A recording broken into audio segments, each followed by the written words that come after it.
Hello everyone and welcome to another episode of Rumble Roundup. I'm Pat Carey from the Republic of Players. It is April 13th and without further ado, let's jump into this week's fighting game news.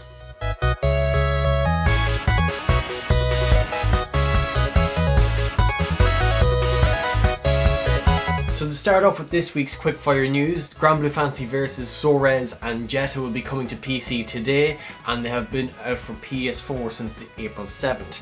Now these are great characters. If you're on the fence about them, I'd suggest giving them a go. They're a lot of fun, especially Sorez.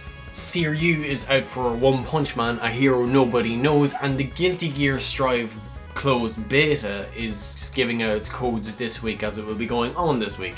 So be sure to check your emails if you did sign up for that. Now, on to the main stuff. So, news story number 1, sticking with Guilty Gear Strive. Bandai Namco is going to be publishing that game in Europe and Asia. It's not really big news, but it's very interesting with the relationship between those two companies.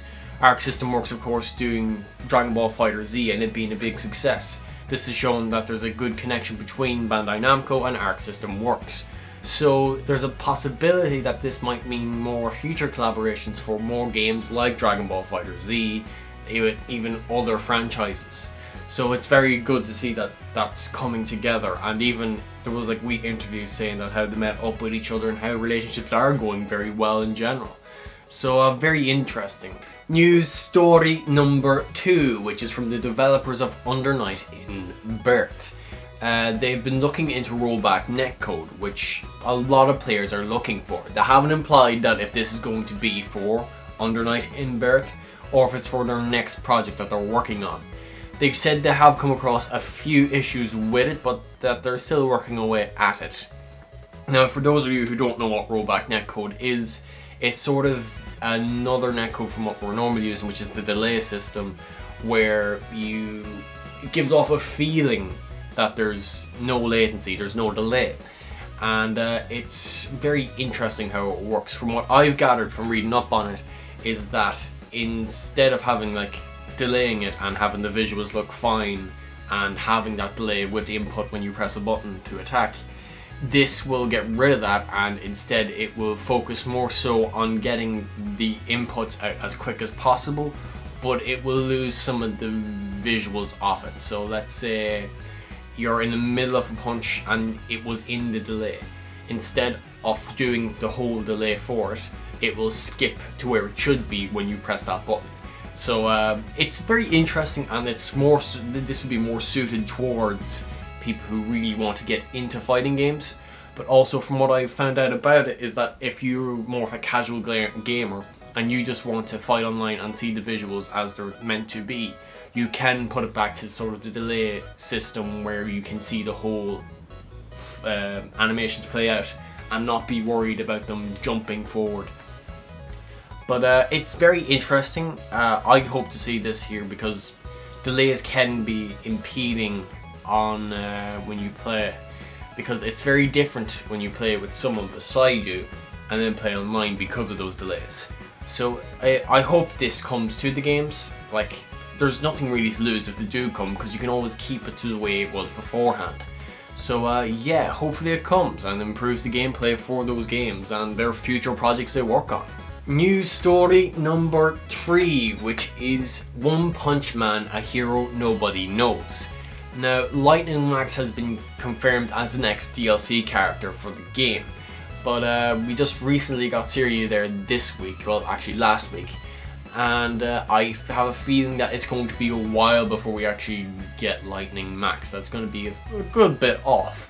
They've given us little bits and pieces here with that new scenarios, new customizable pieces and new moves.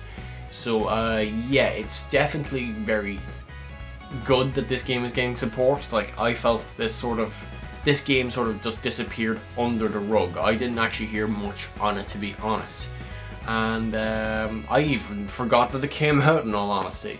But it's nice to see that it's getting this good flow of content that's going to be coming to it to keep it alive for those who have gone out and bought it. It does look like a very fun game, but I feel like it would lose its novelty after a wee while of playing. But then again, that's just me, I've fallen away from arena fighters in general. News story number 4. Now this is a very interesting one. Now back in the good old days of the PS1, you might have heard of a game called Bloody Roar. These are brilliant fighting games and they were a blast to play back then.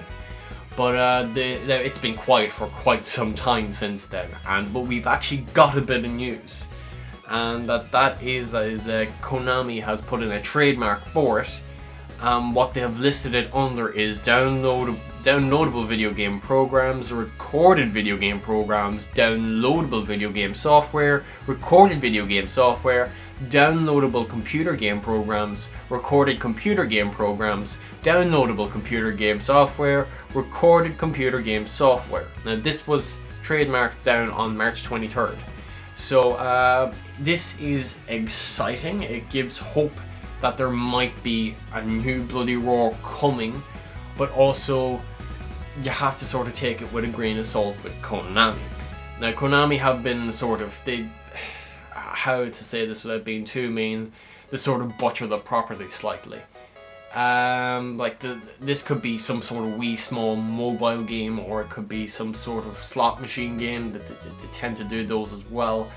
But yeah, I would love to see a proper full-fledged new Bloody Roar, but we have to wait and see. It's nice to see that it's actually coming into frame now, that there is being a trademark put down for it.